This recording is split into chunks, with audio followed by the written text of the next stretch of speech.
I'm standing in the ruins of Chatzor, a massive city in the north of Israel that was destroyed by Joshua's invading army. And if you think about it, it truly was an invasion. It was not just trying to conquer territory, it was also trying to eradicate and kill the people who lived here before them, the Canaanites. And that makes you wonder, if you look at this destruction, what was God thinking? Well, Joshua's the leader of the Israelites after the death of Moses. Moses, the great hero of the opening books of the Old Testament. And at the end of the book of Deuteronomy, Joshua takes over the role of leader as Moses dies at that point. So there's a kind of tragic element in a way in that Moses, the great leader, is not able to lead the Israelites into the promised land. Joshua takes over that role and becomes the central figure of the book of Joshua. The people come in, they're following Joshua, he's a strong leader, and it essentially details these battles they go through as they confront the people that are there. The Canaanites is just a general name for the people who are living in this land of Canaan. Well, as you read the book of Joshua, you'll find essentially a story about the settlement of the Israelite tribes who'd been liberated from slavery in Egypt, who'd been led through the wilderness on their travels by Moses towards the promised land. In the book of Joshua, they now actually enter the land, and it's portrayed very much really as a process of military conquest. In many ways a rather grim story, and there are features in the story that modern readers would find very difficult. So Joshua, he crossed into Israel far down at the south, in the south from here, where the Dead Sea is. And he crosses into Israel and starts rounding up the cities there, trying to conquer. Now up here in the north, in the meantime, the king and the rulers of the places in this area, they get increasingly worried when they hear about this. That basically their brothers and the cities of the people they trade with get destroyed and burned, and the people get killed, right?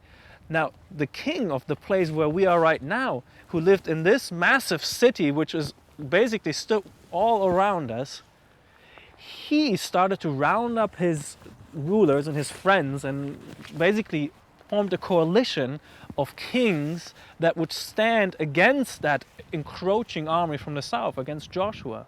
Yeah, there's a good number of battles where they come to different cities that are supposed to be the territory that God has given them. How did it all end? Well, basically you can see what happened behind me. Right behind us, you see the remains of this massive city of Chatzor, which was destroyed by Joshua. And apparently, not much was left of it. We still excavate it to this day. It's such a massive site that we've just scratched the surface of it. It was a ruthless invasion. It was a destruction. Well, basically, God had given this land for keepsake, so to speak, to the Canaanites, and the Israelites now took it from them by force. And in a sense, it was a holy war. I suppose the most obvious familiar story of Joshua would be the story of the conquest of Jericho and the idea of the walls of Jericho falling down flat. Joshua comes to Jericho and he asks God, what should we do? And God says, Jericho is yours, here's what you must do. And it seems kind of a strange setup, but he says, have the priest march around the city in front of you, and you follow around and march around this several times. It ends up being, I think, 7 days.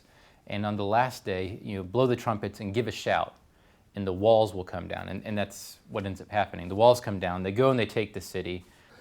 There's obviously a symbolic dimension to that story. It's another way of emphasizing the fact that as the book of Joshua portrays it, again linking back with the earlier books of the Bible, that this land is understood as God's gift to the people of Israel, and ultimately it's by his power and his gift that they are enabled to settle in the land. As far as archaeology is concerned, sometimes we end up with discoveries that sort of confirm accounts in the Old Testament, some that are ambiguous. But if you take the great set-piece stories of the story of Israel's settlement in Joshua, that is the story of the conquest of Jericho and the story of the conquest of Ai, then they are two of the sites, interestingly and ironically, where there is the most dispute about the archaeological evidence, and where it's difficult to produce any clear evidence for a military conquest at that time of the kind that the book of Joshua seems to present us with. Well, for me, the exciting thing about this, I mean, this is a massive place. And when we talk about this, you know, we can talk about it in a very abstract way, or we can actually point at this hill and say, there's a huge city of people that just got wiped out. It's one of the largest rich archaeological discoveries that have been discovered in Israel. And nobody's claimed destruction of Hatzor except for the Israelites. So archaeologists are kind of torn, you know, well, do we say it belongs to some other period, or do we just let the people who have taken credit for it take credit for it? God gives a land that's already, in a sense, lived in by others. Other people live here for centuries, for millennia. And God tells Joshua to now take this country and kill all the people. Yeah. No, that's not that's an issue that many Old Testament scholars, Christian scholars, deal with. Some talk about it in terms, or deal with it in terms of the people that they're going to take the land from were evil in some capacity. You know, they participated in child sacrifice.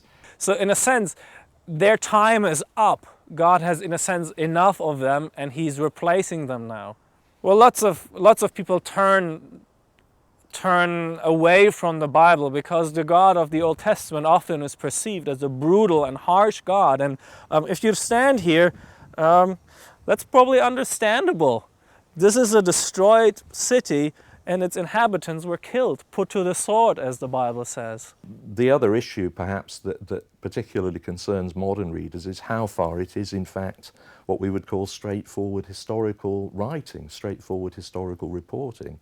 And there are certainly many scholars now who would argue that the story was essentially composed at a much later time, and it doesn't, in any straightforward sense, give us a simple blow-by-blow eyewitness account